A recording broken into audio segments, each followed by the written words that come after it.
नमस्ते, मैं हूं किशोर अजवाणी। घड़ी इशारा कर रही है 9 बजे रात का। वक्त 100 बात की एक बात का। सीबीआई की छापेमारी के बाद आरजेडी विधायकों की बैठक में फैसला लिया गया कि तेजस्वी यादव डिप्टी सीएम पद से इस्तीफा नहीं देंगे।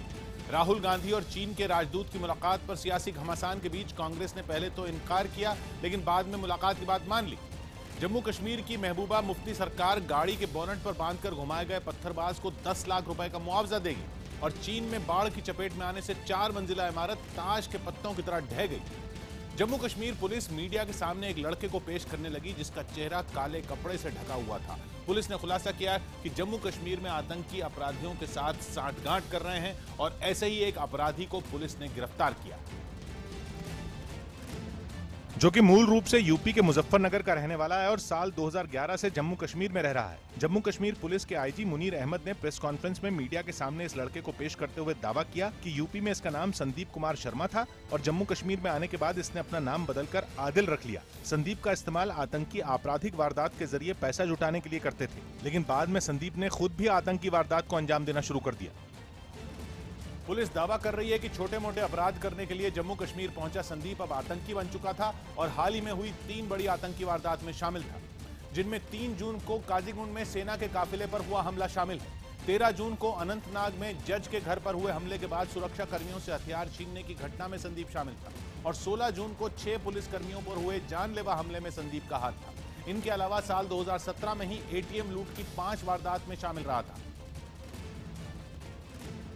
लेकिन पुलिस का दावा यह भी है कि ये फहरिस्त बहुत छोटी है, क्योंकि अभी केवल हालिया वारदात में ही उसके शामिल होने की जांच की गई है। We'll have to investigate year by year. So we'll have to see इन सारे सालों में इसने क्या किया है। जम्मू कश्मीर पुलिस का दावा है कि यूपी के मुजफ्फरनगर का रहने वाला संदीप कुमार शर्मा अब एक खतरनाक आतंकी बन चुका है। There is no doubt he is a militant of militant outfit लश्कर-ए-तोयबा। Sandeep उर्फ आदिल के साथ पुलिस ने कुलगाम के रहने वाले मुनीब शाह नाम के आतंकी को भी गिरफ्तार करने में कामयाबी हासिल की। जम्मू कश्मीर पुलिस संदीप का ताल्लुक सीधे सीधे लश्कर-ए-तैयबा से बता रही है, लेकिन यह खुलासा श्रीनगर से लेकर लखनऊ तक हड़कंप मचाने वाला था, क्योंकि यूपी पुलिस भी ये सुनकर हैरान रह गई कि मुजफ्फरनगर का एक हिंदू लड़का कश्मीर में जाकर धर्म परिवर्तन करने के बाद आतंकी बन गया। यूपी पुलिस के एटीएस को संदीप से जुड़ी जानकारी की जांच के लिए लगाया गया है। एटीएस की टीम्स को जरूर इसमें लगाया जाएगा। एटीएस अपनी जो एटीएस का दायित्व है वो लगाएगी। तो जम्मू कश्मीर पुलिस मान रही है कि अपराधियों और आतंकियों का ये गठजोड़ खतरनाक है। They are using these criminals for looting of ATMs, looting of banks, raising funds through these means. Police को उम्मीद है कि संदीप उर्फ आदिल से पूछताछ के बाद आतंकियों से जुड़ी कई अहम जानकारियां हाथ लग सकती हैं। इस बीच यूपी एटीएस की एक टीम जांच के लिए मुजफ्फरनगर पहुंची, जहां संदीप के घर की जांच की गई। संदीप के भाई और भाभी को हिरासत में लेकर पूछताछ की गई। सूत्रों के मुताबिक यूपी पुलिस की एक टीम मामले की जांच के लिए जम्मू कश्मीर भी जा सकती है। वहीं संदीप उर्फ आदिल के भाई प्रवीण शर्मा का कहना है कि वो इस्लाम कबूल कर चुका था और 2 साल से पूरे परिवार से उसका कोई संपर्क नहीं था। संदीप के भाई ने यह भी कहा कि अगर उसने कुछ गलत किया है तो उसे सजा मिलनी चाहिए। तो सरकार से मैं गुजारिश करता हूं कि जो सरकार इसका करना चाहे, फांसी दे, गोली मारे, गिरफ्तार करे, जेल भेजे, वो सरकार को जो अच्छा लगे वो करे। हमारा परिवार, हमारे रिश्तेदार, कोई भी इसमें आपत्ति नहीं जताएगा। सौ बात की एक बात यह कि जम्मू कश्मीर पुलिस के हत्थे चढ़े संदीप उर्फ आदिल की गिरफ्तारी एक बड़ी कामयाबी है, तो साथ ही आतंकी संगठनों की बदली रणनीति का भी इशारा दे रही है, जिससे सुरक्षा बल को अब ज्यादा सतर्क रहने की जरूरत है। पटना में लालू यादव के घर में उनका पूरा परिवार दूसरे पार्टी नेताओं के साथ एक कतार में बैठा दिखा, क्योंकि लालू यादव ने पार्टी के विधायकों की बैठक बुलाई, जिसमें सबने एक सुर में तेजस्वी यादव के साथ एकजुटता दिखाई। इससे पहले लालू यादव के घर विधायकों के आने का सिलसिला शुरू हुआ। सभी विधायक अंदर पहुंचे और यहां लगी कुर्सियों पर बैठे, जिसके सामने एक कतार से लगे हुए सोफों पर लालू यादव के साथ उनकी पत्नी राबड़ी देवी समेत उनके बेटे तेजस्वी और तेज प्रताप बैठे दिखे। सभी नेताओं के आने के बाद बैठक शुरू हुई, जिसमें सभी विधायकों ने एक सुर से तेजस्वी यादव के साथ एकजुटता का ऐलान किया। हमारी बैठक में कोई उस तरह की चर्चा नहीं हुई। बैठक में आरजेडी की रैली पर भी चर्चा हुई, जिसके लिए सभी नेताओं को तैयारी में जुट जाने का निर्देश दिया गया। इस बीच विपक्ष लगातार तेजस्वी यादव का इस्तीफा मांग रहा है, लेकिन इस मुद्दे पर सूबे के मुख्यमंत्री नीतीश कुमार खामोश हैं, जिसे लेकर भी विपक्ष के नेता लगातार सवाल उठा रहे हैं। तो आरजेडी नेताओं को इस पर कुछ बोलते नहीं बन रहा। पार्टी की बैठक में पहुंचे आरजेडी के कई विधायकों ने नीतीश कुमार को लेकर पूछे गए सवालों से कन्नी काट ली। सीबीआई की छापेमारी हुई है, उसके बाद से नीतीश कुमार खामोश है। जवाब देना चाहिए नीतीश कुमार के सपोर्ट में। तो कई विधायक गोलमोल जवाब देकर चलते बने। नीतीश जी हमारे अभिभावक हैं, नीतीश कुमार से जाके पूछिए क्या करें। आरजेडी ने बीजेपी पर बदले की भावना से काम करने का आरोप लगाया, लेकिन बीजेपी के हमले जारी हैं। आरजेडी पर बेहद हमलावर रुख अपना रही बीजेपी के सुर नीतीश कुमार को लेकर नरम है। हालांकि नीतीश कुमार पर भी दबाव डालने से बीजेपी चूक नहीं रही है। ऐसे में बीजेपी ने एक बार फिर तेजस्वी का इस्तीफा मांगा। तेजस्वी यादव जी को इस्तीफा दे देना चाहिए, मुख्यमंत्री जी को उनको बर्खास्त करना चाहिए। बीजेपी ने नीतीश कुमार से तेजस्वी यादव को मंत्रिमंडल से बाहर करने की मांग की। इस बीच आरजेडी की ओर से लगातार गठबंधन के अटूट होने का दावा किया जा रहा है, तो जेडीयू की ओर से सिर्फ शरद यादव ही ऐसे नेता हैं जो गठबंधन के पक्ष में खुलकर बोल रहे हैं। ऐसे में शरद यादव ने एक बार फिर लालू परिवार पर हो रही कार्रवाई को राजनीति से प्रेरित करार दिया और खुद को विपक्ष के साथ बताया। वो जो महागठबंधन देश भर में चला हुआ है, उसे रोकने का एक प्रयास है, मगर गठबंधन रुकेगा नहीं। शरद यादव ने साफ कर दिया कि 11 जुलाई को होने वाली विपक्ष की बैठक में वो भी शामिल होंगे। हालांकि 11 जुलाई को ही आज जेडीयू की भी बैठक पटना में होने वाली है। ऐसे में दिल्ली में होने वाली विपक्ष की बैठक से जेडीयू से किसी के शामिल होने की उम्मीद कम है। तो वहीं लालू यादव को चारा घोटाले में पेशी के लिए रांची जाना है, सो विपक्ष की बैठक में आरजेडी के प्रतिनिधि ही हिस्सा लेंगे। ऐसे में अलग अलग चल रही बैठकों के बीच बिहार की सियासत गरमाई हुई है। बीजेपी के अलावा बीजेपी के सहयोगी भी नीतीश कुमार को नैतिकता याद दिलाने में जुटे हैं। उनमें इतना दम नहीं है कि वो तेजस्वी प्रसाद से इस्तीफा मांगे। एक तरफ में क्या कहते हैं कि भ्रष्टाचार है और दूसरे तरफ में नैतिकता है, और इन दोनों के बीच में इनको क्या कहते हैं कि चुनाव करना है। सियासी बयानबाजी के बीच नीतीश कुमार की चुप्पी ने आरजेडी नेताओं को भी बेचैन कर रखा है और सबकी नजर 11 जुलाई को जेडीयू की बैठक पर टिकी है। वहीं सियासी बयानबाजी के बीच बिहार बीजेपी के अध्यक्ष नित्यानंद राय के एक बयान ने माहौल और गर्मा दिया। नित्यानंद राय ने बिहार में गठबंधन टूटने की सूरत में नीतीश को समर्थन देने का संकेत दिया। तेजस्वी को बर्खास्त करें या तेजस्वी इस्तीफा दें, यह केंद्रीय नेतृत्व का मामला है। और कहीं हमसे पूछा गया कि वहां से समर्थन मिला तो हमने कहा कि तब तो मेरे लिए आदेश है, यार मेरा करने का समय था। बात की एक बात यह कि बिहार में नीतीश कुमार धर्म संकट में फंसते दिख रहे हैं, क्योंकि एक तरफ उनकी छवि है जिसके लिए वो अब तक कभी भी सख्त फैसला लेने से नहीं हिचकते रहे हैं, तो दूसरी तरफ सरकार है जो बगैर आरजेडी के चल नहीं पाएगी। सो भी ये जो बीच का रास्ता निकालना है नीतीश के लिए खासा मुश्किल होने वाला। सुप्रीम कोर्ट ने आईआईटी में दाखिले पर लगी रोक हटा दी। सुप्रीम कोर्ट ने आईआईटी जेईई से जुड़ी सभी याचिकाएं खारिज करते हुए दाखिले पर लगी रोक हटा दी। सुप्रीम कोर्ट ने आईआईटी जेईई से जुड़ी याचिका की हाईकोर्ट में भी सुनवाई पर रोक लगा दी। बॉम्बे हाईकोर्ट की गोवा बेंच ने गोवा एयरपोर्ट पर हुई अमित शाह की जनसभा के मामले में उड्डयन मंत्रालय, पुलिस और सीआईएसएफ को नोटिस भेजा। सुप्रीम कोर्ट ने दशहरे में रावण का पुतला जलाने पर रोक लगाने की एक याचिका को खारिज कर दिया। मौसम विभाग ने 11 से 13 जुलाई तक दिल्ली एनसीआर में भारी बारिश की संभावना जताई।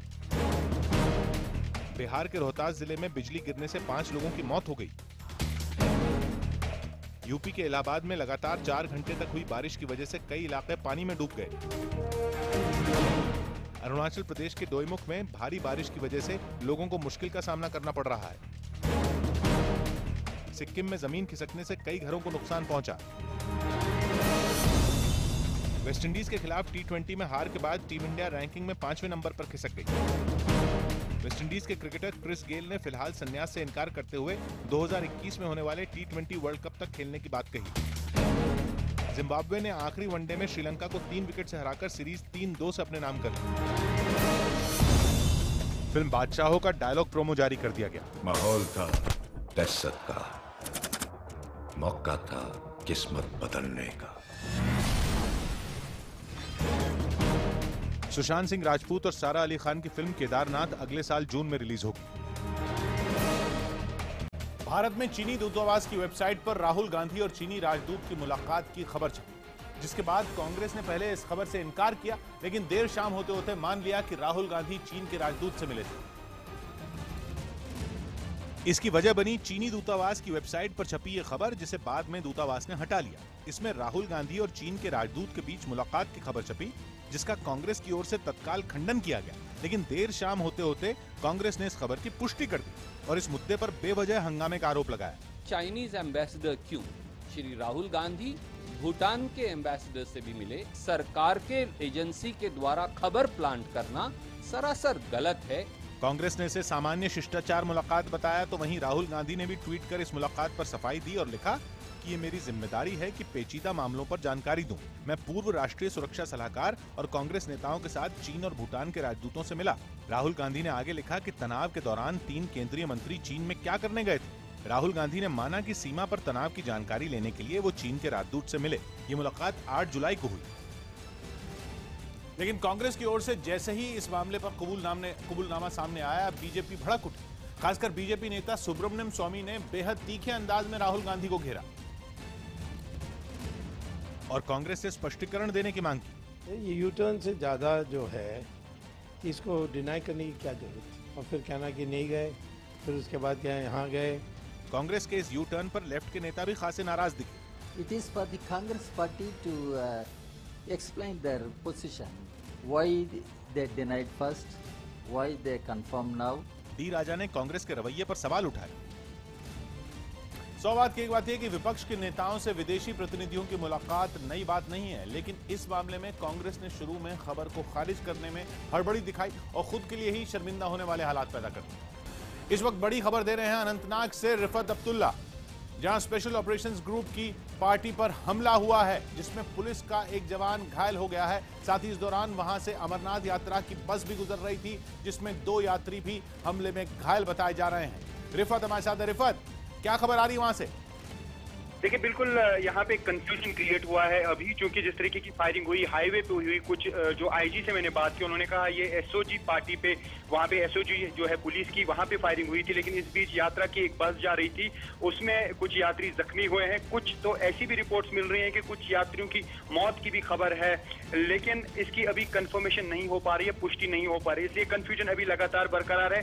कुछ लोग तो यहाँ तक भी कहते हैं कि 13 यात्री जो है इंजर्ड हुए हैं, लेकिन इसकी पुष्टि अभी नहीं हो पा रही। अभी कंफ्यूजन बरकरार है, क्योंकि वहां पे पुलिस भी है, सीआरपीएफ भी है और फौज भी है। तो ऐसे में अभी किसी डेथ की कंफर्मेशन पाना काफी मुश्किल है। अभी जो है वेग रिपोर्ट्स आ रही हैं, तो फिलहाल हम यही कह सकते हैं कि पुलिस पार्टी पे अटैक हुआ। उस बीच यात्रा की बस जा रही थी, उसमें जो यात्री थे, काफी सारे यात्री जो है इंजर्ड हुए हैं। ठीक है रिफत, जो इस पर और अपडेट आएगा तो आपके पास फिर लौटेंगे। रिफत अब्दुल्ला बता रहे थे इस बड़ी खबर के बारे में। जम्मू कश्मीर के नौगाम में भारत पाकिस्तान सीमा पर जवान जंगलों में खोजबीन करने लगे। पाकिस्तान से घुसपैठ की कोशिश कर रहे 3 आतंकियों को सेना ने ढेर कर दिया। आतंकी नौगाम सेक्टर के रास्ते घुसपैठ की फिराक में थे, लेकिन भारतीय फौज पहले से मुस्तैद थी, जिसने आतंकियों को मुंह तोड़ जवाब देना शुरू कर दिया। जंगल में पेड़ों के पीछे पोजीशन संभाले कुछ जवान चप्पे चप्पे पर निगरानी करने लगे, तो कुछ जवानों का दस्ता पूरे जंगल में तलाशी अभियान चलाने लगा। Army foiled a major infiltration attempt by the terrorists along the line of control at Naugam sector. 3 hardcore terrorists were killed. कई घंटों तक चले ऑपरेशन के बाद नौगाम सीमा से घुसपैठ करने की कोशिश कर रहे 3 आतंकियों को जवानों ने ढेर कर दिया। एक तरफ सेना ने नौगाम में आतंकी घुसपैठ को नाकाम किया, तो दूसरी तरफ पुंछ में पाकिस्तान की तरफ से हुई गोलीबारी का मुंहतोड़ जवाब दिया। और पुंछ में यह गोलाबारी शनिवार से ही हो रही थी। शनिवार को पाकिस्तानी सेना के सीजफायर उल्लंघन के बाद भारतीय सैनिकों ने मुंहतोड़ जवाब दिया। भारतीय फौज के जवाब से बौखलाई पाकिस्तानी सेना ने रविवार को भी गोलीबारी जारी रखी। लगातार मोर्टार दागे जाते रहे। पाकिस्तानी फौज सोमवार को भी बाज नहीं आई, जिसके बाद आसपास के गांव में खौफ का माहौल बना रहा और लोग जान बचाने के लिए जहां तहां पहाड़ों के पीछे छिपने लगे। हर घर में इस वक्त मायूसी है और बहुत ज्यादा फायरिंग चल रही है। पाकिस्तान के गोले पड़ रहे हैं, इतने भारी गोले कभी नहीं पड़े इस एरिया हमारे में। दोनों तरफ से होने वाली गोलीबारी की वजह से आसमान में धुआं उठता हुआ दिखाई देता रहा।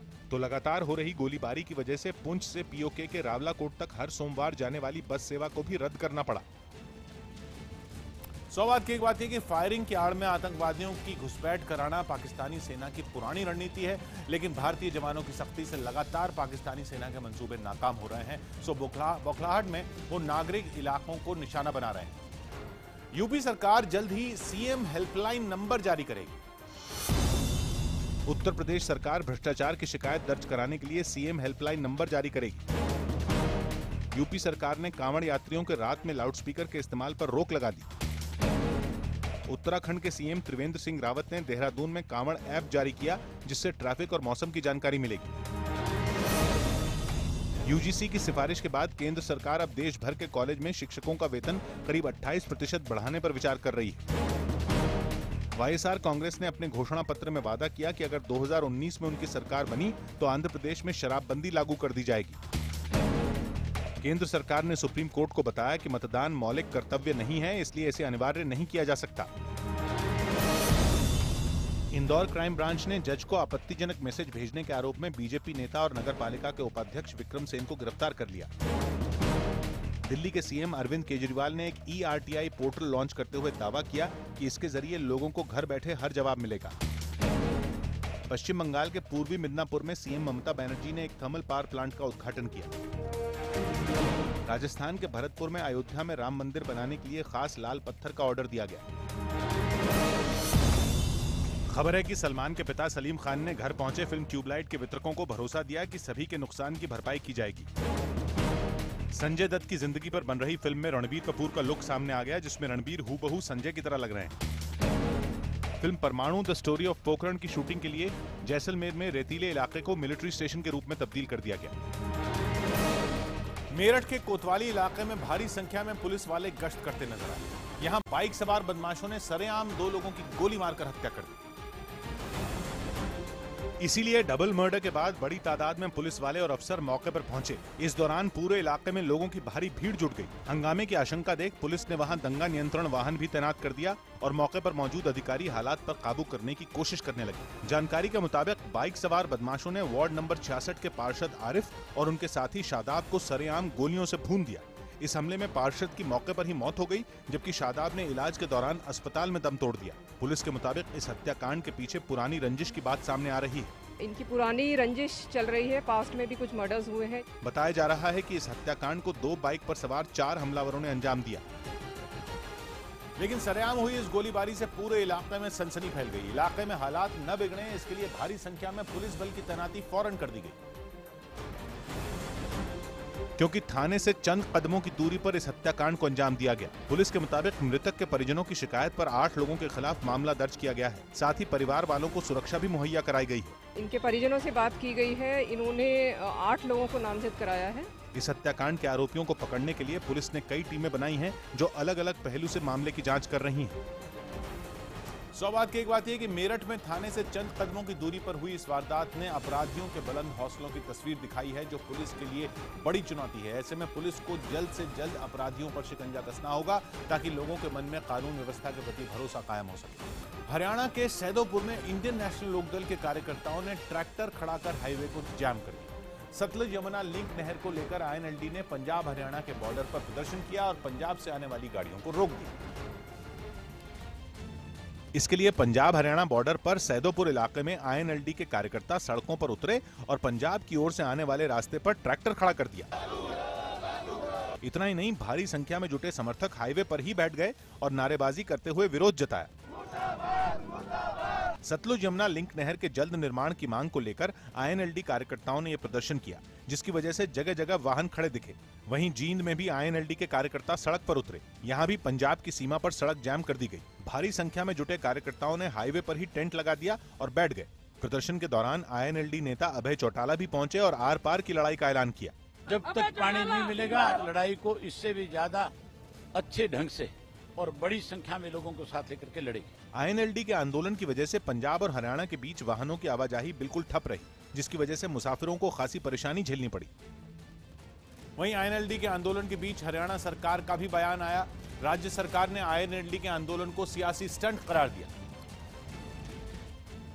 और सतलुज यमुना लिंक नहर के मामले में मजबूत पैरवी करने का दावा किया और हरियाणा में सत्ता में रहने के दौरान INLD के रुख पर सवाल उठाए। उनकी जब सरकार थी, दक्षिण हरियाणा के हितों की चिंता उन्होंने कभी नहीं की। हरियाणा सरकार ने दावा किया कि सूबे की सरकार पानी की कमी को दूर करने के लिए कई बड़े कदम उठा रही है। वैसे हरियाणा और पंजाब के बीच विवाद की वजह बनी सतलुज यमुना लिंक नहर का मामला काफी पुराना है। 1981 में 214 किलोमीटर लंबी नहर बनाने के लिए दोनों राज्यों में करार हुआ। इस परियोजना में सतलुज नदी से यमुना को जोड़ा जाना था। हरियाणा ने अपने हिस्से की नहर बना दी, लेकिन पंजाब पीछे हट गया। 2004 में सुप्रीम कोर्ट ने पंजाब में नहर बनाने की जिम्मेदारी केंद्र को दी, लेकिन पंजाब ने पिछले साल कानून बनाकर 1981 का समझौता रद्द कर दिया। जिसके बाद ये मामला सुप्रीम कोर्ट में है, लेकिन इस पर सियासत भी गर्मा गई है। ऐसे में पंजाब में सरकार चला रही कांग्रेस ने भी इस मुद्दे पर पलटवार किया और हाईवे जाम करने को लेकर आईएनएलडी के साथ बीजेपी को भी निशाने पर लिया। साथ ही आईएनएलडी पर डराने धमकाने वाली सियासत करने का आरोप लगाया। एक सरासर किया गया ड्रामा है, लोकदल का आतंक फैलाने का धंधा है, उसको उन्होंने दोहराया है। वहीं आईएनएलडी के प्रदर्शन के मद्देनजर हरियाणा और पंजाब के बॉर्डर पर पुलिस की चौकसी बढ़ा दी गई। जगह जगह हरियाणा पुलिस के साथ अर्धसैनिक बल के जवान भी गश्त करते दिखे। आरएएफ और सीआरपीएफ की भी हमारे पास जो फोर्स है वो उपलब्ध है। आईएनएलडी ने कम से कम आधा दर्जन जगहों पर प्रदर्शन किया, जहां यातायात पूरी तरह ठप कर दिया। सौभाग्य की एक बात यह कि पंजाब में चाहे जिस पार्टी की सरकार रही हो, सबने एसवाईएल के मुद्दे पर अड़ियल रुख दिखाया है, जिसकी वजह से यह मुद्दा सियासी दांवपेच में उलझ कर रह गया। ऐसे में इस मामले पर जब तक सुप्रीम कोर्ट का आखिरी फैसला नहीं आता, सड़कों पर सियासत का नजारा दिखता रहेगा। उज्जैन के महाकाल मंदिर में सुबह कई पुजारी मिलकर शिवलिंग का श्रृंगार करने लगे। हिंदू कैलेंडर के मुताबिक सावन के महीने के पहले सोमवार को भगवान शंकर के मंदिरों में लाखों शिव भक्त पहुंचे और इसीलिए उज्जैन के महाकाल मंदिर में भगवान शंकर की विशेष पूजा रखी गई थी। कई पुजारियों ने मिलकर शिवलिंग को पहले दूध और फिर दही से नहलाया। इस दौरान पुजारी मंत्रों का जाप करते रहे। इस विशेष भस्म आरती को देखने के लिए मंदिर में बड़ी संख्या में शिव भक्त पहुंचे थे। पहला सोमवार होने के कारण बाबा महाकाल की विशेष पूजा अर्चन की जा रही है। फूल माला और भस्म से श्रृंगार के बाद भगवान शंकर की आरती हुई, जिसमें डमरू, थाल, मंजीरे और शंख भी बजते रहे। सावन के महीने में यहाँ भगवान शंकर की खास पूजा की जाती है। देश भर के शिव मंदिरों में भक्तों ने सावन के पहले सोमवार के दिन भगवान शंकर की पूजा की। खासतौर पर धार्मिक पहचान रखने वाले शहरों में भक्त एक रात पहले से ही मंदिरों के बाहर पहुंच गए और इसीलिए वाराणसी के काशी विश्वनाथ मंदिर के बाहर रात से ही भक्तों की लंबी कतार थी। अयोध्या में भी शिव मंदिर में शिवलिंग पर जल चढ़ाने के लिए भक्तों की भारी भीड़ उमड़ी थी। 12 ज्योतिर्लिंगों में एक मध्य प्रदेश के खंडवा में बने ओंकारेश्वर धाम में भी बड़ी संख्या में शिव भक्त कतारों में लगे रहे, तो ऋषिकेश और हरिद्वार में भी भक्तों का तांता लगा रहा। यूपी के सीएम योगी आदित्यनाथ ने सावन का महीना शुरू होते ही कांवड़ियों के लिए खास दिशा निर्देश जारी किए हैं। ये दिशा निर्देश किसी अनुशासन के चाबुक से कम नहीं है, जिसके मुताबिक कांवड़ यात्रियों को फोटो पहचान पत्र साथ रखना होगा। धार्मिक भावना को चोट पहुंचाने वाले गाने नहीं बजाए जाएंगे। डीजे के इस्तेमाल पर पूरी तरह से बैन लगाया गया है, तो लाउड स्पीकर का इस्तेमाल बिना इजाजत नहीं होगा और रात 10 बजे से सुबह 6 बजे के बीच लाउड स्पीकर पर बैन होगा।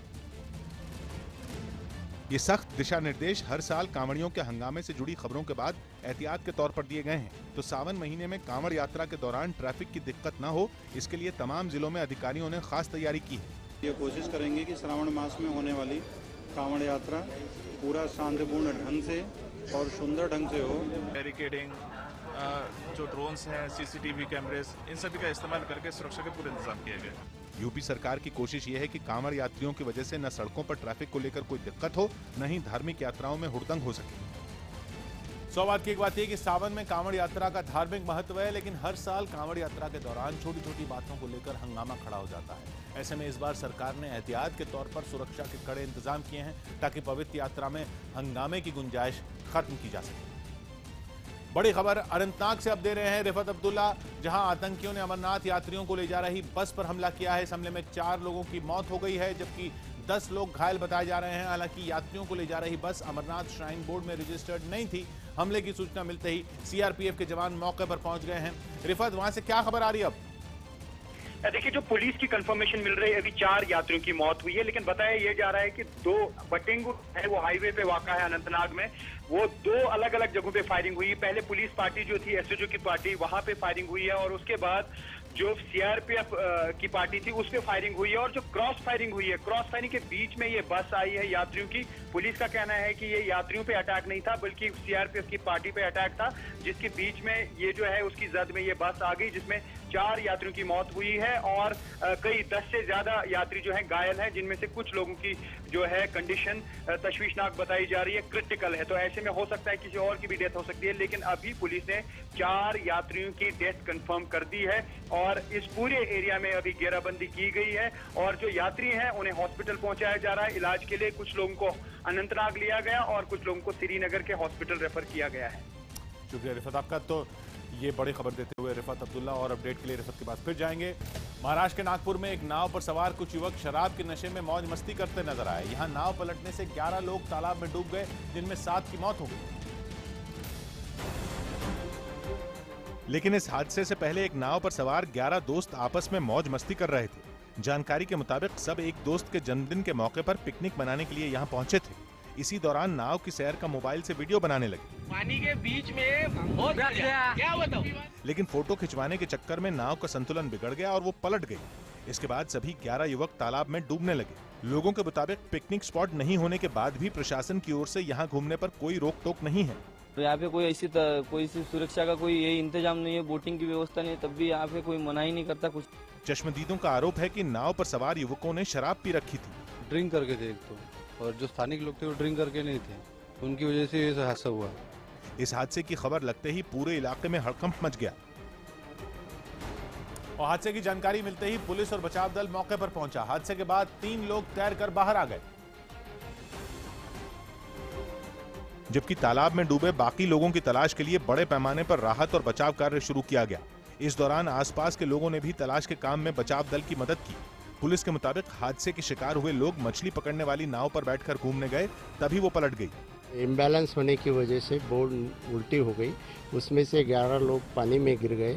बताया जा रहा है कि सभी युवक वेणा बांध के पास तालाब में छोटी सी नाव पर सवार होकर फेसबुक पर लाइव कर रहे थे। हालांकि पुलिस ने इस बारे में जांच के बाद ही कुछ कहने की बात कही है। 100 बात की एक बात यह कि जरा सी लापरवाही अक्सर जिंदगी खतरे में डाल देती है, और जहां जोखिम ज्यादा हो वहां जाना खुद ही मौत को दावत देने की तरह है। ऐसे में यह हादसा उन लोगों के लिए बड़ा सबक है जो रोमांच के चक्कर में खतरों की अनदेखी करते हैं। बड़ी खबर बढ़ती जा रही है। रिफत अब्दुल्ला फिर हमारे साथ हैं। आतंकियों ने अमरनाथ यात्रियों को ले जा रही बस पर हमला किया है। हमले में 4 लोगों की मौत हो गई है अब, और संख्या और बढ़ती जा रही है। ऐसा बताया जा रहा है कि अमरनाथ यात्रियों पर जो हमला हुआ है उसमें 4 से ज्यादा लोगों की जान जा चुकी है। इस वक्त रिफत हमारे साथ जुड़ रहे हैं। रिफत, ये अब भी यही माना जा रहा है कि ये यात्रियों के बस पर हमला नहीं था? देखिए, बिल्कुल सही कहा आपने। जैसा अभी पुलिस हमें बता रही है, मैं फिर से दोहराना चाहूंगा, 2 जगह पे अटैक हुए। एक जगह पे पुलिस की जो एसओजी पार्टी थी और दूसरी जगह पे सीआरपीएफ थी, और जहां पे पहले फायरिंग हुई वो एसओजी के लोगों पे हुई, उसमें कुछ पुलिस के लोग जख्मी हुए हैं, और उसके बाद एक और जगह फायरिंग जो हुई वो सीआरपीएफ पे हुई। इस बीच जो है, क्योंकि यात्रा का जो टाइम है वो खत्म हो चुका था, क्योंकि ये जो बस थी ये यात्रा में शामिल नहीं थी, रजिस्टर्ड जो है बस नहीं थी, तो यही वजह है कि किसी को मालूम नहीं था कि यात्रा की बस जा रही है। और इस बीच जो क्रॉस फायरिंग हुई, क्रॉस फायरिंग के बीच में ये बस आई है, और जो हमें अभी पुलिस बता रही है यात्रा की जो ये बस है, यात्रियों की जो ये बस है, ये क्रॉस फायरिंग के बीच में आई है, और उस वजह से बहुत सारे यात्री जख्मी हो गए, जिनमें से अभी बताया जा रहा है 4 की मौत हुई है। कुछ लोग जो है वो गंभीर रूप से घायल हुए हैं शायद, और कुछ ये है जो यात्री हैं उनकी मौत हो सकती है। लेकिन ये कहना अभी मुश्किल है कि ये यात्रियों पे अटैक था, क्योंकि यात्रा जो है उससे पहले ही निकल चुकी थी, और यात्री जो ये वाले जो यात्री हैं ये रजिस्टर्ड यात्री नहीं थे, मतलब इन्हें कोई सिक्योरिटी नहीं मिलती है जो अनरजिस्टर्ड यात्री होते हैं, और किसी को मालूम नहीं होता है। यानी रिफत, हम ये नहीं कह सकते कि ये अमरनाथ यात्रियों पर आतंकी हमला है, ये न कहा जाए। बिल्कुल सही कहा आपने, ये ना कहा जाए कि ये अमरनाथ यात्रियों पे ये हमला था, बल्कि ये एक हादसा है। और जब मिलिटेंटों ने सीआरपीएफ और पुलिस की पार्टी पर हमला किया, उसके बीच में ये उसकी जद में, क्रॉस फायरिंग की जद में ये गाड़ी आई है। यानी अब एक बार फिर समझने की कोशिश करते हैं जो आप कह रहे हैं। 2 हमले हुए हैं, एक सीआरपीएफ की पार्टी, एक स्पेशल ऑपरेशंस ग्रुप पर हुआ है हमला, एक सीआरपीएफ की पार्टी पर हमला हुआ। सीआरपीएफ की पार्टी पर जो हमला हुआ उसके वहीं पर सीआरपीएफ की जो पार्टी पर हमला हुआ, वहीं पर अमरनाथ यात्रा पर जा रही एक बस आ गई, जो बस रजिस्टर्ड नहीं थी, जो बस वो नहीं थी जो अमरनाथ यात्रियों की रजिस्टर्ड बसें होती हैं जिनको सिक्योरिटी मिलती है। वो बस जब आ गई तो वो क्रॉस फायरिंग में उस पर हमला हुआ, उस क्रॉस फायरिंग में यात्री मारे गए हैं, ये समझा जाए रिफत? बिल्कुल सही कहा आपने, क्योंकि जो रजिस्टर्ड बसेस होती हैं उन्हें सुरक्षा दी जाती है, और एक कवर रहता है सड़क पर भी और गाड़ी के अंदर भी कई जगहों पे कवर देखा गया है। और ऐसे में ये जो यात्री थे इन्हें कोई कवर नहीं होता, क्योंकि ये रजिस्टर्ड नहीं थे, ये अपनी मर्जी से आए होते इस बस में, दर्शन करके शायद वापस जा रहे थे। और इस बीच क्योंकि किसी को मालूम नहीं था कि ये यात्रियों की बस है, क्योंकि बस वहां पे थी जब फायरिंग दोनों तरफ से हुई, तो क्रॉस फायरिंग में बताया जा रहा है ये यात्री जो है उनकी मौत हुई। और ये सीआरपीएफ के लोग या जो भी सुरक्षा कर्मी वहां थे वो उस बस की सुरक्षा में नहीं लगे थे। सुरक्षा में, क्योंकि जब यात्रा का टाइम खत्म हो जाता है उसके बाद जो आरोपी होती है रोड ओपनिंग पार्टी या रोड पे जो तैनात होती है यात्रा के लिए सुरक्षा बल, वो उतने चौकन्ना नहीं होते हैं, क्योंकि यात्रा के जो लोग हैं यात्री वो वहां से नहीं गुजरते हैं। तो इस बीच अब ये देखना होगा कि ये बस जो है कहां से आई थी, क्यों ये अनरजिस्टर्ड थे। जैसा कि मैं रोक रहा हूँ रिफत, आपको प्रिया सेठी जी हमारे साथ जुड़ रहे हैं। क्या खबर आ रही है वहां पर आपके पास प्रिया जी?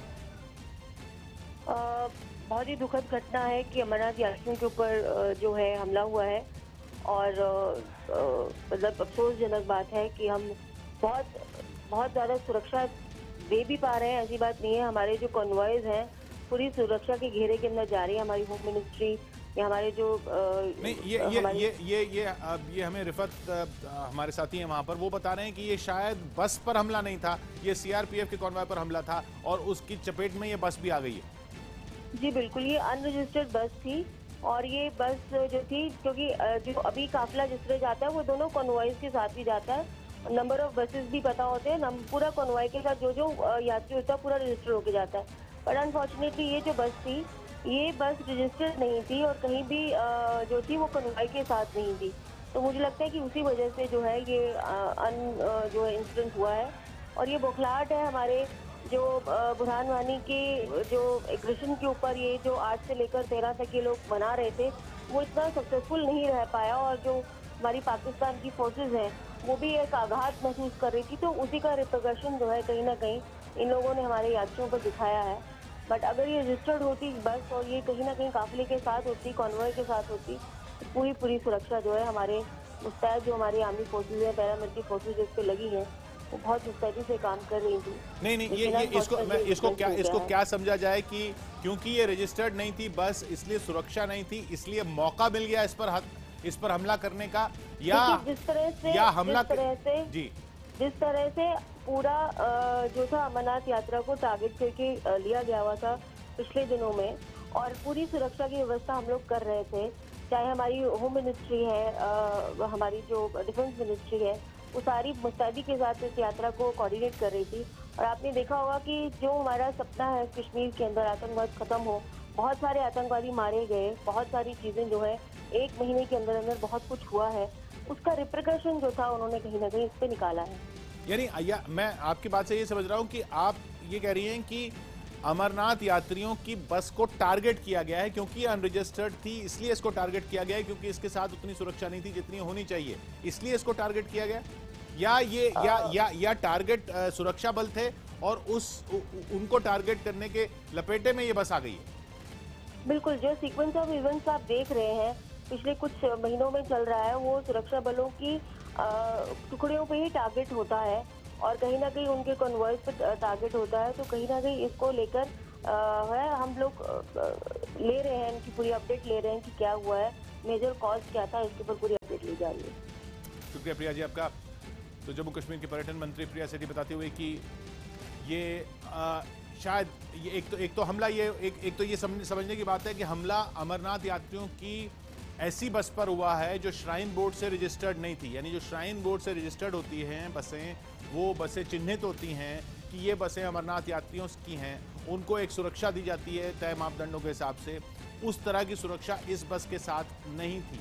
रिफत ने जैसा हमें बताया कि ऐसा लग रहा है कि हमला सीआरपीएफ के जवानों पर हुआ, सुरक्षा बल पर हुआ, और ये उसकी जद में आ गई है ये बस, और इसमें उसके जद में आने से जो क्रॉस फायरिंग हुई है उसमें यात्रियों की जान गई है। अभी खबर है 4 यात्रियों की जान गई है, लेकिन हमने तस्वीरें देखी, ऐसा अंदेशा है कि और यात्रियों जो अभी गंभीर हालत में हैं उनकी सूचना का इंतजार है। लेकिन 4 जो हैं 4 यात्रियों की, ऐसे यात्रियों की जान गई है इस हमले में, इस बर्बर हमले में, अमरनाथ यात्रियों पर जो ये हमला हुआ है जम्मू कश्मीर में अमरनाथ यात्रियों की बस पर जो हमला हुआ है उस पर लगातार हम अपडेट लेते रहेंगे।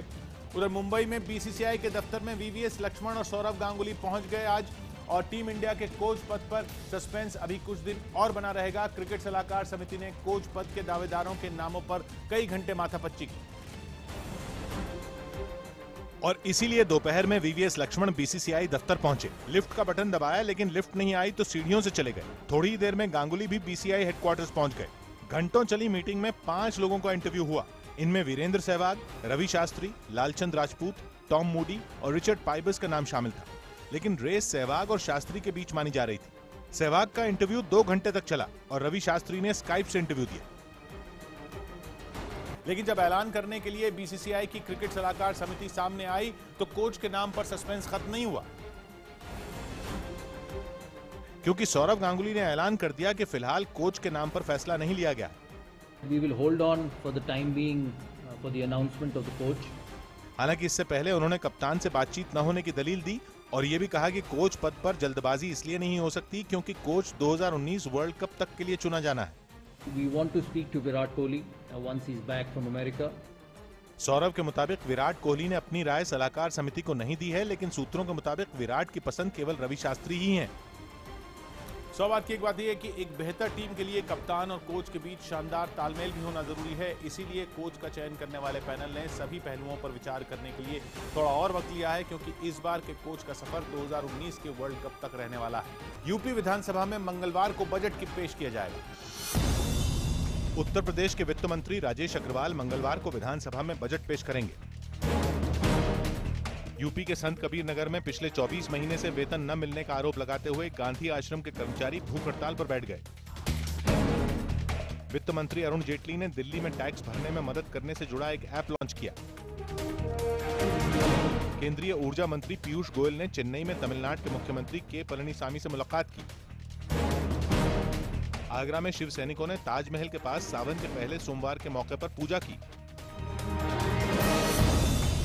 भायखला जेल में कैदी की मौत के मामले में बॉम्बे हाईकोर्ट ने राज्य सरकार से 2 हफ्तों में जवाब मांगा। महाराष्ट्र के सीएम देवेंद्र फडणवीस के साथ हुए 2 हेलीकॉप्टर हादसों के बाद डीजीसीए ने नए नियम बनाने तक वीवीआईपी हेलीकॉप्टर सेवा सस्पेंड कर दी।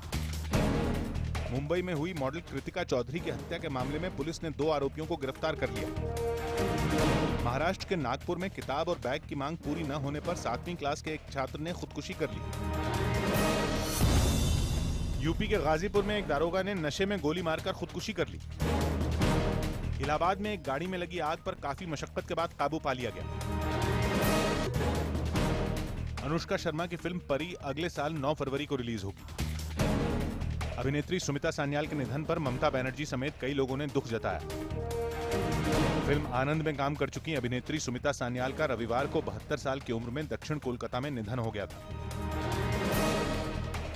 ताजा तस्वीरें आ रही हैं जम्मू कश्मीर से और बड़ी खबर दे रहे हैं अमित पांडे, जहां 2 अलग अलग जगहों पर हमला हुआ है। पहले हमले में पुलिस पार्टी को निशाना बनाया गया, जबकि दूसरी घटना में अमरनाथ यात्रियों को निशाना बनाया गया है। इस हमले में 4 लोगों की मौत हो गई, जबकि 10 लोग घायल बताए जा रहे हैं। हालांकि यात्रियों को ले जा रही बस अमरनाथ श्राइन बोर्ड में रजिस्टर्ड नहीं थी। हमले की सूचना मिलते ही सीआरपीएफ के जवान मौके पर पहुंच गए हैं।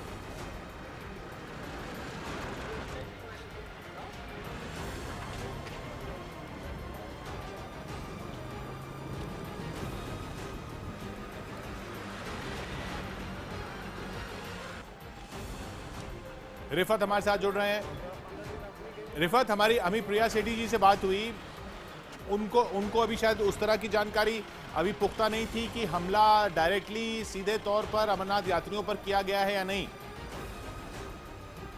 देखिए, जहाँ तक हमले की बात है, जैसा मैं फिर से दोहराना चाहूँगा, ये कहा जा रहा है कि हमला जो है ये सीआरपीएफ और पुलिस पर अलग अलग 2 जगहों पे हुआ। तो उसके जद में जो है ये गाड़ी आई, क्योंकि अगर ये रजिस्टर्ड गाड़ी होती तो हो सकता है मिलिटेंटों को भी पता होता कि ये वाला टाइमिंग है और यहाँ इस बीच यात्री आते हैं। क्योंकि ये वो टाइमिंग थी जब यात्री वहाँ से गुजरते नहीं है, तो ये समझा जा सकता है कि ये गाड़ी जो है ये टारगेट नहीं थी, बल्कि सीआरपीएफ की पार्टी टारगेट थी और इसकी जद में जो है ये गाड़ी आ गई, ये कहा जा सकता है। क्योंकि ये हाईवे है और हाईवे पे तेज रफ्तारी से गाड़ियां चलती हैं। तो लेकिन हकीकत तो ये भी है कि यात्री जो है इसकी जद में आ गए, मारे गए और उसमें से काफी सारे लोग जो है जख्मी हो गए। अनऑफिशियल में बताना चाहूंगा, रिपोर्ट्स आ रही हैं कि 7 यात्रियों की मौत हुई है, लेकिन ऑफिशियल कंफर्मेशन 4 की है और 10 से ज्यादा यात्री जो है वो घायल हुए हैं। बताया जा रहा है टोटल 17 यात्री इस गाड़ी में थे और जब दोनों तरफ से फायरिंग होती है, क्रॉस फायरिंग में इस तरह के चांसेस ज्यादा होते हैं, क्योंकि जो ही अगर मिलिटेंट भागने की कोशिश करते हैं, इस बीच अगर फायरिंग आती है तो गाड़ी क्योंकि तेज रफ्तारी से चलती है, वो अगर जद में आती है तो उससे इतनी मौत हो सकती है। क्योंकि अगर एक साइड से इंडिस्क्रिमिनेट फायरिंग की जाती है या हम ये कहें कि क्रॉस फायरिंग नहीं होती है शायद उसमें ज्यादा इस तरीके के यात्री जो हैं ज्यादा जख्मी नहीं हो सकते हैं, क्योंकि बस में बचने के भी चांसेस होते हैं। लेकिन अभी हर चीज प्रीमेच्योर है, कोई भी किसी चीज को वाज़ेह तौर पे बताना या बिल्कुल ये कह सकते हैं कि कॉन्फिडेंस के साथ कहना मुश्किल है। अब इसकी इन्वेस्टिगेशन होगी, और क्योंकि इस वक्त फोकस इसी चीज पे है कि जो यात्री जख्मी हुए हैं उन्हें भरपूर इलाज मिले और उनकी जान बचाई जा सके। फिलहाल उनको श्रीनगर भी शिफ्ट किया गया और कुछ यात्रियों को अनंतनाग के हॉस्पिटल में शिफ्ट किया गया है। फिलहाल लगातार फोकस इसी पे बना हुआ है कि जो यात्री जख्मी हुए हैं उन्हें फिलहाल अच्छा इलाज फराहम किया जाए ताकि उनकी जान बचे, और जिन लोगों की मौत हुई है अब उनकी आइडेंटिफिकेशन की जाएगी। और बताया यही जा रहा है कि शायद इनका गुजरात से ताल्लुक है इन यात्रियों का। अब ये कंफर्म हो सकता है बहुत जल्द कि कहां से आ रहे थे, कितनी बजे निकले और क्यों ये अनरजिस्टर्ड थे, क्यों ये सिक्योरिटी कवर के बीच में नहीं थे। अब इस चीज की इन्वेस्टिगेशन होगी और जो बाकी डिटेल्स आएंगी वो हम बताएंगे। लेकिन फिलहाल जो मुझे यहाँ ऑफिशियली कंफर्मेशन मिल रही है, ये यात्रा पे हमला नहीं था बल्कि पुलिस और सीआरपीएफ की पार्टी पे अलग अलग 2 जगहों पे हमला है। जी हाँ, हमारे साथ अमित पांडे जुड़ रहे हैं जो बता रहे हैं कि सीआरपीएफ क्या कह रही है। अमित, क्या खबर आ रही है उधर से? देखिए, सीआरपीएफ के मुताबिक यहाँ पर जो दोनों में से एक हमला हुआ है उसमें 2 अमरनाथ यात्रियों की मौत हुई है। यहाँ पर फिलहाल जो सीआरपीएफ की टीम है वो यहाँ पर मौके पर पहुंच गई है और जो घायल हैं और उनको अस्पताल में ले जाया गया है। और एक और अहम खबर ये है कि गृह मंत्रालय इस पूरे के पूरे घटनाक्रम पर नजर बनाए हुए अब से थोड़ी देर में अपनी प्रतिक्रिया यहाँ पर देगा। और जो होम मिनिस्टर हैं वो इस घटना को बेहद गंभीरता से ले रहा है और उन्होंने इस पूरे के पूरे मामले में अपनी रिपोर्ट मंगाई है और थोड़ी देर में गृह मंत्रालय इस मामले में अपनी प्रतिक्रिया देगा। तो गृह मंत्रालय की प्रतिक्रिया का इंतजार है। बता दें आपको 7 यात्रियों के मरने की अपुष्ट खबरें आ रही हैं। 4 यात्रियों की मौत की पुष्टि हो चुकी है, 4 यात्रियों की मौत की पुष्टि हुई है, 7 यात्रियों की जान जाने की खबर आ रही है। बड़ा सवाल यहाँ पर यह बना हुआ है कि इस माहौल में जब ये सब हो रहा था, जो तनावपूर्ण स्थिति बनी हुई है घाटी में, उसके बारे में देश जानता है, तो अनरजिस्टर्ड बस, रजिस्टर्ड बस के अलावा यात्रियों की बसें क्यों चल रही हैं, ये अपने आप में एक बहुत बड़ा सवाल है जिसकी जवाबदेही किसी पर तय करनी होगी।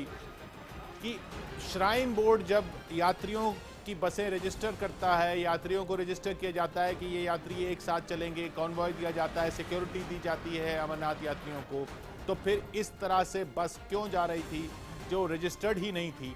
ये अपने आप में बहुत बड़ा सवाल। ये 7 अमरनाथ यात्रियों की मौत की खबर जो आप देख रहे हैं ये अपुष्ट है। अभी पुष्टि 4 यात्रियों की जान जाने की हुई है। अभी 7 यात्रियों की मौत की खबर जो है इसकी पुष्टि नहीं हुई है, 4 की पुष्टि हुई है, बाकी जख्मी बताए जा रहे हैं। 17 यात्री बताया जा रहा है इस बस में सवार थे। बताया जा रहा है हमला ये सीआरपीएफ पर हुआ था और उसकी जद में ये बस आई है। रिफत के पास फिर चलेंगे। रिफत, अब बड़ा सवाल ये है कि अनरजिस्टर्ड बसें होती क्यों हैं इस तरह के माहौल में? ये सवाल कभी किसी ने उठाया नहीं क्या? देखिए, ये पहली बार नहीं है। काफी जगहों पे चूंकि ये रजिस्ट्रेशन प्रोसेस बहुत पहले शुरू होता है, उसके बाद बसेस को भी रजिस्टर किया जाता है और एक सिक्योरिटी बंदोबस्त के तहत जम्मू से पहले अनंतनाग और उसके बाद पहलगाम या बालतल के रास्ते इन्हें छोड़ा जाता है। बाज़ाब्ता सिक्योरिटी बंदोबस्त होता है, एक प्रॉपर टाइमिंग होती है। अगर कहीं पे हालात भी खराब होते हैं तो इन यात्रियों को हिफाजत के साथ लिया जाता है। लेकिन ये एक बड़ा सवाल है कि ये अनरजिस्टर्ड बस क्यों थी? अगर ये यात्री आए थे, इन्होंने रजिस्ट्रेशन क्यों नहीं की थी और सिक्योरिटी को क्यों नहीं मालूम था कि ये यात्री जो है ये साथ यात्रा के लिए आए थे और वहां से वापस आ रहे थे?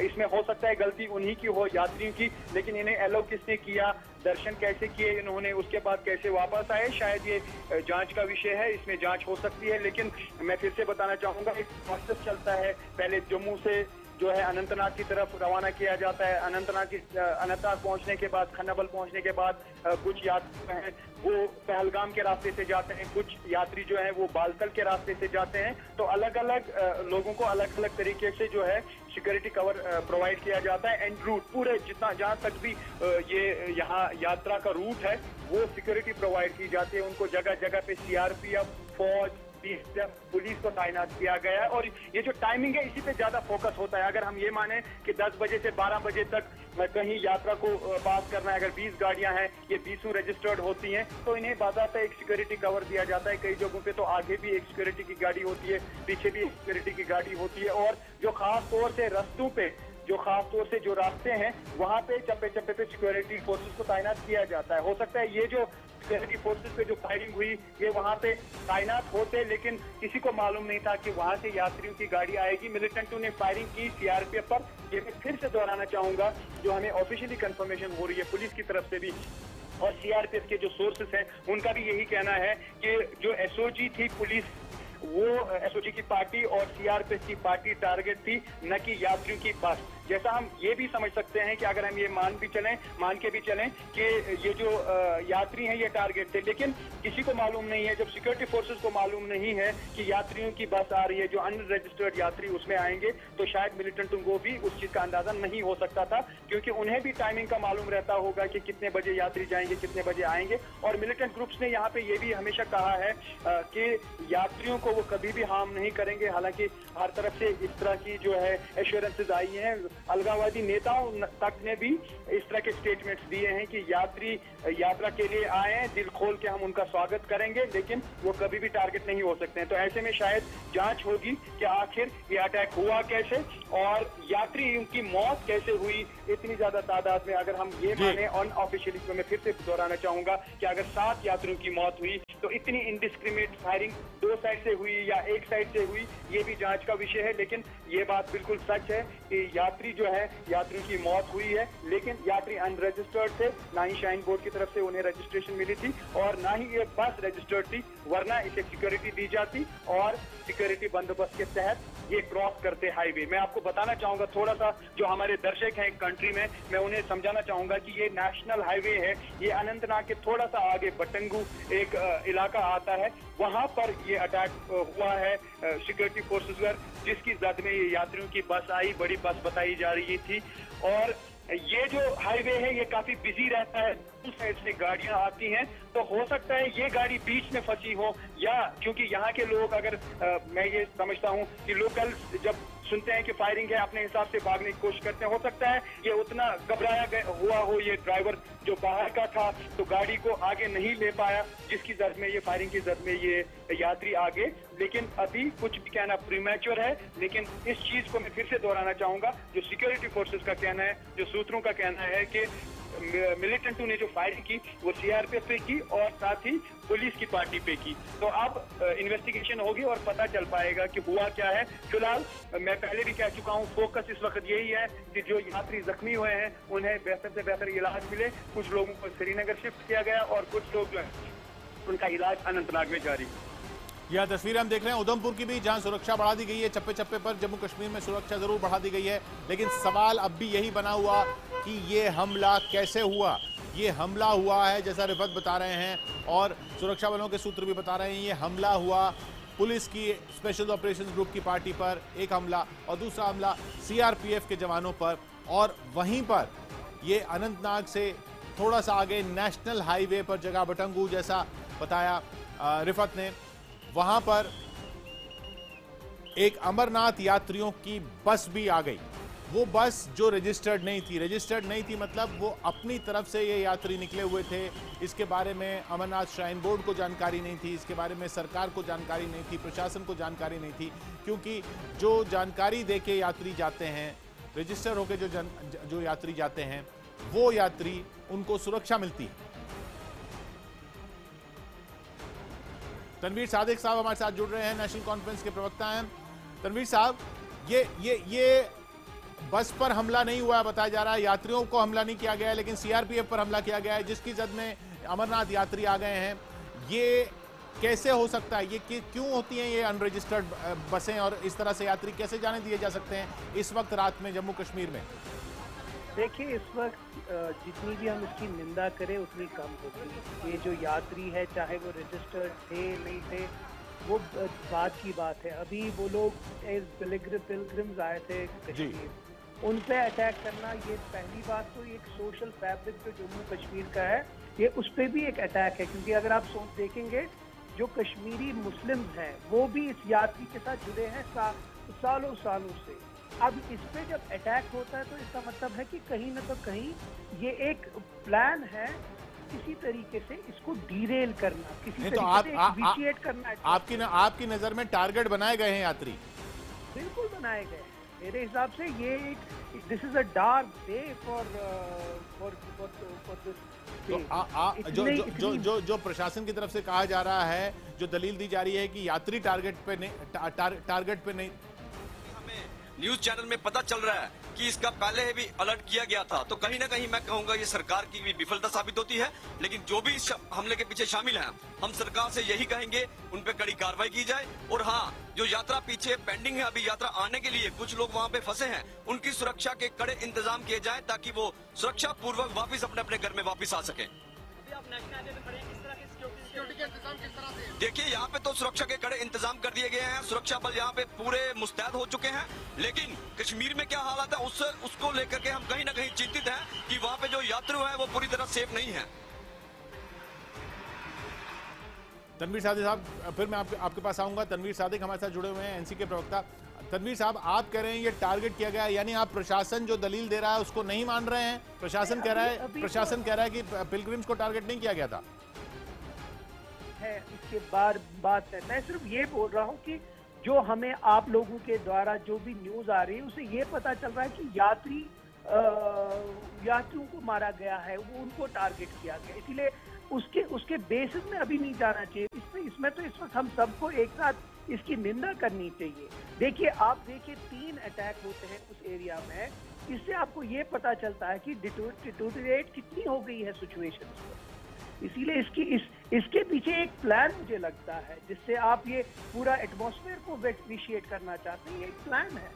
अब इतनी सिक्योरिटी की बंदोबस्त है पूरे उस इलाके में, जब से क्योंकि अमरनाथ यात्री उस साइड से आते हैं, और जब हमारी भी हुकूमत थी, हमें भी ये हमेशा होता था, क्योंकि जो ही बानिहाल टनल से क्रॉस करते हैं तो वो हमारी एक रिस्पॉन्सिबिलिटी मिलती है कि वहाँ से जाके बराबर अमरनाथ तक उनकी सिक्योरिटी और सारी उनकी जो प्रोटेक्शन है उसका वो पूरा वो जो रूट होता है वो प्रोटेक्टेड होता है।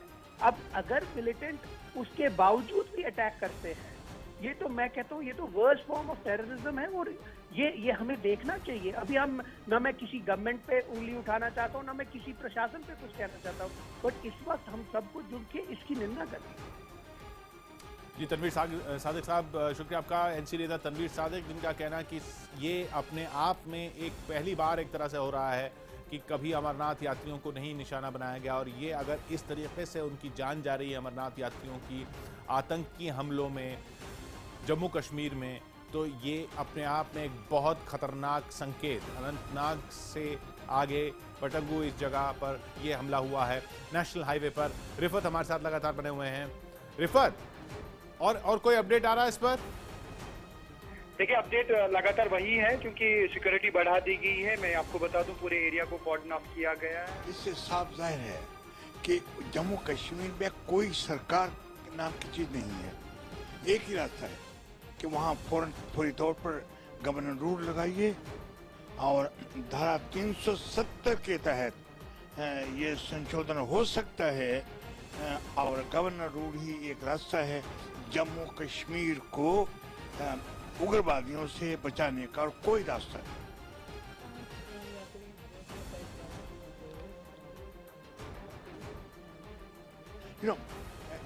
पैंथर्स पार्टी के नेता भीम सिंह गवर्नर रूल की मांग करते हुए रिफत, यानी ये अब सीधा सीधा प्रशासन सरकार पर हमला तीखा हो जाएगा, ये साफ दिख रहा है। और सवाल सबसे बड़ा वही बना हुआ है कि सुरक्षा नेशनल हाईवे पर यात्रियों को क्यों नहीं थी, चाहे अनरजिस्टर्ड ही बस्ती। एनसी नेता ने भी यही कहा, तनवीर सादिक साहब ने यही कहा कि रजिस्टर्ड हो अनरजिस्टर्ड हो, लेकिन सुरक्षा देना तो सरकार की जिम्मेदारी है। देखिए, मैं आपको बता दूं, कई लोग जो है सियासी रोटियां सेकने की कोशिश कर रहे हैं, लेकिन मैं ये कह दूं कि यात्रियों की मौत हुई है और हर कोई कंडम करना चाहेगा इसको, क्योंकि वो यात्रा के लिए आए थे। अगर उन पे हमला हुआ है तो इसे हर कोई कंडम कर लेगा, और हर कश्मीरी मैं समझता हूं कि इसको कंडम कर लेगा। लेकिन जहां तक इस अटैक की बात है, शायद इसमें अभी देखना होगा कि क्या वाकई यात्री अटैक थे या टारगेट थे, या ये अटैक जो है, ये जैसा मैं पहले भी कह रहा हूं, जो यहाँ पे प्रशासन कह रही है, वो कह रही रही है कि सीआरपीएफ और पुलिस की पार्टी टारगेट थी, ना कि यात्री टारगेट थे। यात्री इसमें फंस गए और ये एक हादसा है, लेकिन यात्रियों की मौत हुई है उसमें और फायरिंग में हुई है। और खासतौर से अगर हम इस पूरे एरिया की बात करें, मैं पहले भी कह चुका हूं कि पूरा सिक्योर्ड जोन समझा जाता है और जब यात्रा का टाइम होता है और जब यात्री ट्रेवल कर रहे होते हैं तो उसे मजीद वहां पे सिक्योरिटी को जो करना कर दिया जाता है। लेकिन मैं अभी बता दूं, इस वक्त तो पूरा अलर्ट जारी कर दिया गया है और सिक्योरिटी मजीद बढ़ा दी गई। लेकिन हमले के बाद अगर हम सिक्योरिटी बढ़ाते हैं तो उसका कोई फायदा मैं नहीं समझता हूं कि होता है, क्योंकि अभी यात्रा का सिलसिला जारी है। लेकिन इससे जो है असर जरूर पड़ सकता है, यात्री खौफजदा हो सकते हैं और जो यात्री यहाँ आना चाहते थे शायद बहुत सारे अब कैंसिल भी कर सकते थे। लेकिन जो प्रशासन का कहना है, खासतौर से पुलिस का कहना है कि टारगेट जो थे वो यात्री नहीं थे बल्कि सिक्योरिटी फोर्सेस थी। उसका क्या असर पड़ेगा ये अभी आने वाला वक्त बता सकता है, लेकिन शायद इस पे यात्रा पे जो है काफी असर पड़ सकता है, लोगों के आने पे और जाने पे असर पड़ सकता है। और जो लोग प्लान कर चुके थे या रजिस्टर्ड थे, शायद उनमें से भी कोई लोग कैंसिल कर सकते थे।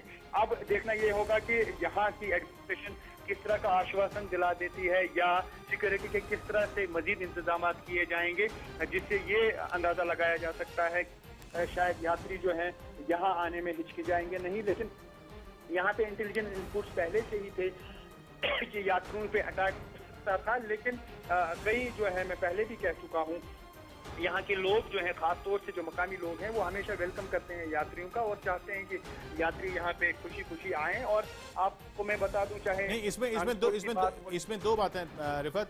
एक तरफ खबरें ये और ये इतिहास ये कि कितनी भी गंभीर समस्या रही हो कश्मीर में, आतंकियों ने जब भी कुछ हमले किए हैं तो अमरनाथ यात्रा पर नहीं किए हैं। फिर दूसरी बात यह कि इंटेलिजेंस इनपुट जरूर थी कि अमरनाथ यात्रा टारगेट हो सकती है। इन दोनों बातों को कैसे जोड़कर देखते हैं कि क्या अगर आतंकी नहीं करने वाले थे इन पे हमला तो इंटेलिजेंस इनपुट्स कैसे हो सकती थी ऐसी? क्या कोई और थे जो इन पे हमला करने वाले थे? मैं यही कहना चाहूंगा, एक वेग इनपुट मिला था और ये समझा गया था उसमें कि 100 से वो इनपुट में लिखा हुआ था। एक लेटर भी इशू हुई थी आईजीपी कश्मीर की तरफ से, वो आगे बढ़ाई गई। हालांकि एसएसपी अनंतनाग ने वो फॉरवर्ड की थी और उसके बाद आईजीपी ने उसको आगे बढ़ाया था और सबको अलर्ट कर दिया गया था। उसमें ये लिखा हुआ था कि 100 से 150 यात्रियों को अटैक किया जा सकता है और कहीं पे स्टैंडिंग फायरिंग की जा सकती है या कोई दूसरे तरीके के हमले हो सकते हैं। ये कह पाना कि क्या ये वही स्ट्रैटेजी है या कुछ और, ये कह पाना मुश्किल है। मैं फिर से रिपीट करना चाहूंगा कि ये अनरजिस्टर्ड यात्री थे। अगर वो हमला होता है तो वो शायद रजिस्टर्ड यात्री पे होता है या जो एक प्लान तरीके से या जो एक टाइमिंग के हिसाब से जो यात्रा गुजरती है या बसें गुजरती हैं तो वो शायद उन पे होता। ये चूंकि एक ऑल ऑफ ए सडन एक बस गुजरती है जो रजिस्टर्ड नहीं होती है, अनरजिस्टर्ड बस अगर गुजरती है, तो ये कह पाना कि मिलिटेंटों को इसकी टाइमिंग का पता था, ये शायद कह पाना मुश्किल है और प्रीमैच्योर है। और चूंकि 2 जगहों पे अटैक हुए इसी रूट पे, एक तो एसओजी की पार्टी पे हुआ और शायद वहां से अगर मिलिटेंट भागे होंगे, आगे सीआरपीएफ होती तो आगे उन्होंने सीआरपीएफ पे अटैक किया है, जो ये समझ अभी मुझे आ रहा है क्योंकि ये हाईवे पे अटैक हुआ है। तो ये इस तरह का डिजाइन लग सकता है। और जब फायरिंग हुई तो क्रॉस फायरिंग यहाँ से हुई होगी और इस बीच जो दोनों तरफ से फायरिंग हुई और इसमें शायद ये यात्रियों की मौत हुई। लेकिन अभी इसमें कोई भी चीज कॉन्फिडेंस के साथ कहना मुश्किल है कि आखिर ये घटना कैसे घटी और इसके पीछे क्या मंसूबा था और क्या ये वाकई यात्रियों की जो बस है क्या ये वाकई टारगेट पे थी और क्या यही टारगेट था।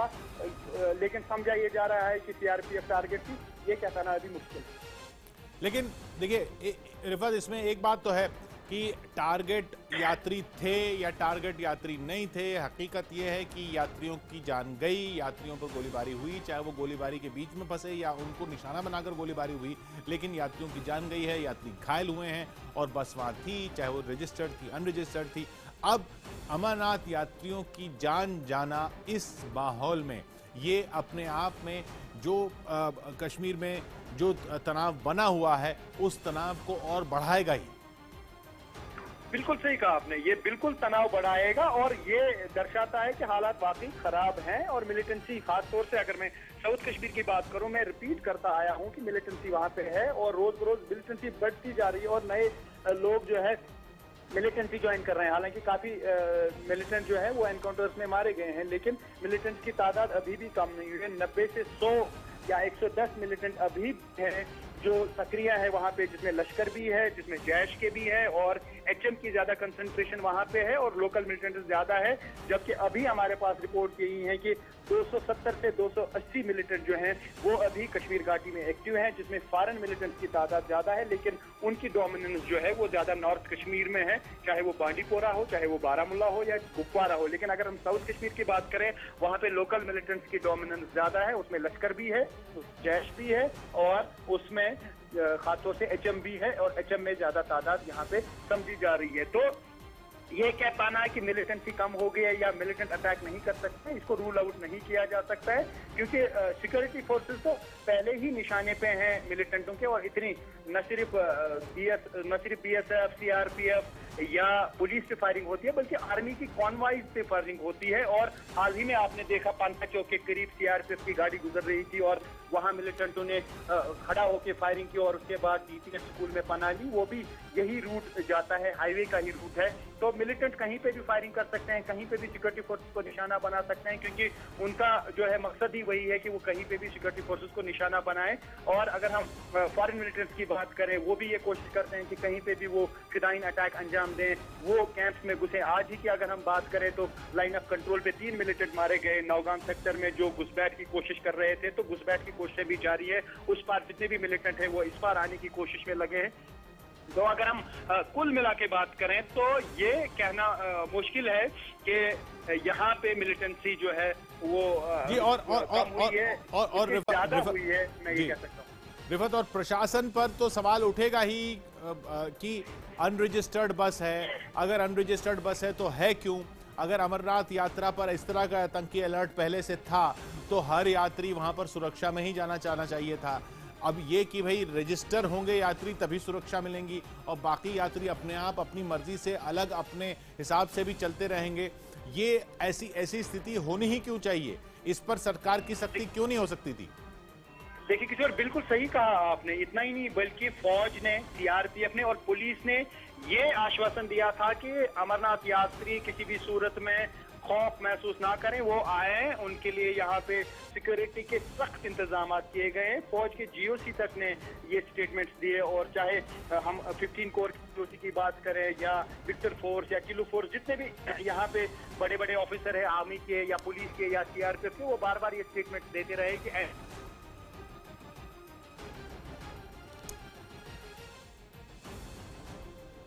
रिफत से हम फिर संपर्क साधने की कोशिश करेंगे। फोन लाइन कुछ डिस्कनेक्ट हुई है, लेकिन बड़ी खबर ये, सीआरपीएफ और पुलिस की पार्टी पर हमला और जान गई 7 अमरनाथ यात्रियों की। बताया जा रहा है कि जैसा अभी रिफत ने पूरा तफसील से बताया, अमरनाथ यात्रियों से भरी एक बस जा रही थी हाईवे पर अनंतनाग से आगे। ये बस बालटाल से निकली थी और हमला अब बताया जा रहा है कि सीआरपीएफ पर हुआ था। और ये बस जो थी श्राइन बोर्ड में रजिस्टर्ड नहीं थी, यानी इन यात्रियों के बारे में प्रशासन को पता नहीं था। वो यात्री इस चपेट में आ गए हैं यात्री जब जो हमला हुआ है आतंकियों का सीआरपीएफ और पुलिस पर। अमरनाथ यात्रियों की जान गई है, 7 अमरनाथ यात्रियों की जान गई है, ऐसी खबरें आ रही हैं।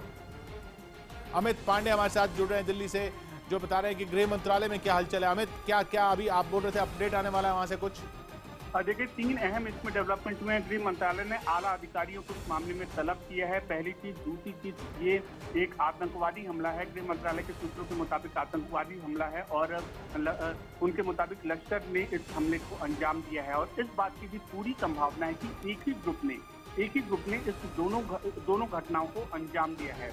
और अब इसको लेकर गृह मंत्रालय ने जो आला अधिकारी हैं उनको तलब किया है, उनके साथ मीटिंग यहाँ पर कर रहे हैं।